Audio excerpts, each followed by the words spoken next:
નમસ્કાર મિત્રો, gas કનેક્શનનું KYC કઈ રીતે કરી શકાય એ જાણીએ. આપ કયું કનેક્શન વાપરો છો એ નીચે કોમેન્ટ બોક્સમાં જણાવતા રહેજો. તો નવા હો તો ચેનલને સબસ્ક્રાઈબ, લાઇક અને શેર કરજો.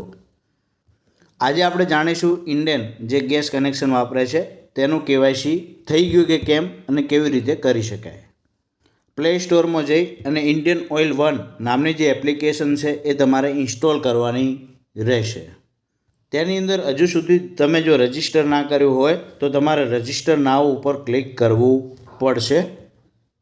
તો આપણે અહીં ક્લિક કરીએ. ત્યારબાદ તમે ત્યાં જે મોબાઈલ નંબર આપ્યો હતો એ મોબાઈલ નંબર તમારે આપવાનો થશે. અહીં મોબાઈલ નંબર, તમારું ઈમેલ આઈડી, ફર્સ્ટ નામ અને લાસ્ટ નામ લખી અને રજિસ્ટર ઉપર ક્લિક કરવાનું રહેશે, એટલે રજિસ્ટર થઈ જશે. ત્યારબાદ તમે અહીં તમારો મોબાઈલ નંબર, પાસવર્ડ નાખી અને લોગિન ઉપર ક્લિક કરી અને લોગિન કરો. લોગિન થયા બાદ અહીં તમારે 16 નંબરનો જે તમારો નંબર હતો ગેસ કનેક્શનનો એ તમારે નાખવાનો છે. એ નાખશો એટલે તમારી કઈ એજન્સી છે તમારું નામ અને તમામ વિગતો આવી જશે. વેરીફાઈ કરવાનું છે. યસ ઇટ ઇઝ કરેક્ટ ઉપર ક્લિક કરવાનું છે.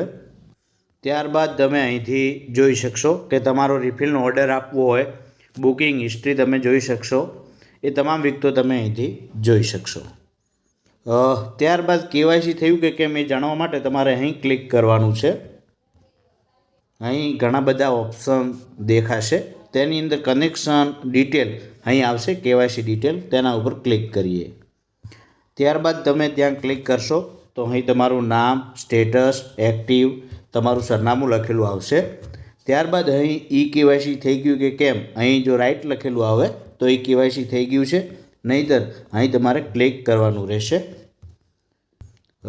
ત્યારબાદ અહીં તમારો ઓપ્શન આવે છે, અહીં ક્લિક કરી અને આગળ વધવાનું છે. એટલે તમારા મોબાઈલની અંદર આધાર ફેસ આઈડી જે એપ્લિકેશન છે, આધાર આઈડી, એ તમારે ડાઉનલોડ કરી રાખવી અને ત્યાંથી તમે કરી શકશો. અન્ય કોઈ પણ પ્રકારનો પ્રશ્ન થાય તો કોમેન્ટ બોક્સમાં જણાવતા રહેજો. અને આધાર ફેસ આઈડી જે એપ્લિકેશન છે એ તમારા મોબાઈલની અંદર તમે ડાઉનલોડ કરી લો. ત્યારબાદ ફેસ તમારો સ્કેન કરો એટલે એ કેવાયસી થઈ ગયું. ફરીથી તમે ત્યાં ઉપર ઓપ્શન ઉપર જઈ અને ફરીથી જોઈ લો કે થઈ ગયું છે કે કેમ. તો આ રીતે તમે ઘરે બેઠા ઈ કેવાયસી કરાવી શકશો. થેન્ક યુ, આભાર.